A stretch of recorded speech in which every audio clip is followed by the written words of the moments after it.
ಜಾನಕಮ್ಮ ಅವರು ಎಸ್ ಜಾನಕಿರವರು ಇಲ್ಲಿ ಮೈಸೂರಿನಲ್ಲಿ ಅವರು ನಮ್ಮನ್ನೆಲ್ಲ ಬಿಟ್ಟು ದೈಹಿಕವಾಗಿ ತೆರಳಿರೋದು ಒಂದು ಕನ್ನಡಿಗರಾಗಿ ಒಂದು ಕಡೆ ಸಂತೋಷ ಪಡಬೇಕೋ ದುಃಖ ಪಡಬೇಕೋ ಅರ್ಥ ಆಗ್ತಾ ಇಲ್ಲ.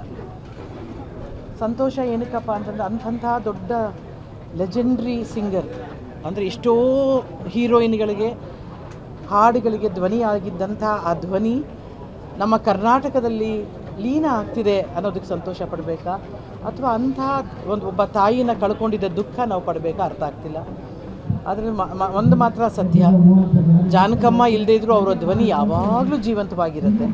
ಅವರ ಹಾಡುಗಳು, ಅವರ ನುಡಿಗಳು, ಅವರು ಮಾಡ್ತಿದ್ದ ಕಾನ್ಸರ್ಟ್ಗಳು ಅಂದರೆ ಪ್ರೋಗ್ರಾಮ್ಗಳೆಲ್ಲ ಮಾಡಬೇಕಾದ್ರೆ ಅವರು SPB ಅವ್ರ ಜೊತೆ ಆಗಲಿ, PB ಶ್ರೀನಿವಾಸ್ ಅವ್ರ ಜೊತೆ ಆಗಲಿ, ಅಥವಾ ಸುಶೀಲಮ್ಮ ಅವ್ರ ಜೊತೆಯಲ್ಲಾಗಲಿ, ವಾಣಿ ಜಯರಾಮ್ ಅವ್ರ ಜೊತೆಯಲ್ಲಾಗಲಿ ಅವ್ರ ಪ್ರೋಗ್ರಾಮ್ಗಳು ಕೊಟ್ಟಾಗ ಆ ಪ್ರೋಗ್ರಾಮಲ್ಲಿ ಅವ್ರು ನಡ್ಕೊಳ್ತಾ ಇದ್ದಿದ್ದ ರೀತಿಯೆಲ್ಲನೂ ನಮ್ಗೆ ಅನ್ನಿಸ್ತಾ ಇದ್ದಿದ್ದು ಏನಪ್ಪ ಅಂತಂದರೆ, ನಾವು ಎಷ್ಟು ಸೀರಿಯಸ್ಸಾಗಿ ಅವನ್ನ ನೋಡ್ತಿದ್ರು ಅವ್ರು ಅಷ್ಟೇ ವಿಟ್ಟಿಯಾಗಿದ್ದರು, ಅಷ್ಟೇ ಖುಷಿಯಾಗಿ ಹಾಡ್ತಿದ್ರು, ಅಷ್ಟೇ ತಮಾಷೆಯಾಗಿದ್ದರು ಅನ್ನೋದು.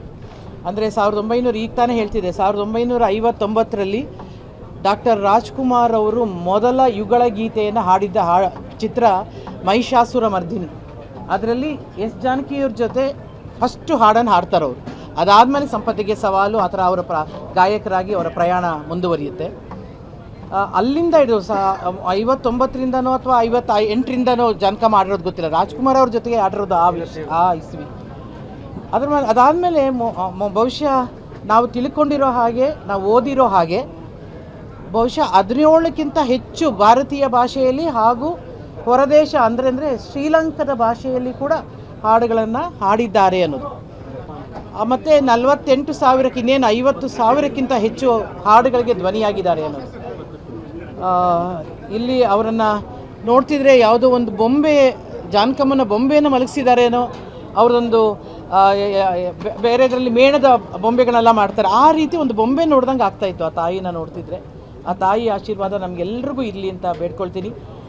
ಅವರು ತುಂಬ ಜೀವನ ಸಾಗಿಸಿ ಹೊರಟಿದ್ದಾರೆ. ಅವರನ್ನು ನಾವೆಲ್ಲ ಸಂತೋಷದಿಂದ, ಗೌರವದಿಂದ, ಮರ್ಯಾದೆಯಿಂದ, ಸರ್ಕಾರಿ ಗೌರವದಿಂದ ಕಳಿಸ್ಕೊಡ್ಬೇಕು ಅಂತೇಳಿ ಈ ಸರ್ಕಾರಕ್ಕೆ ನಾನು ಕೇಳ್ಕೊಳ್ತೀನಿ.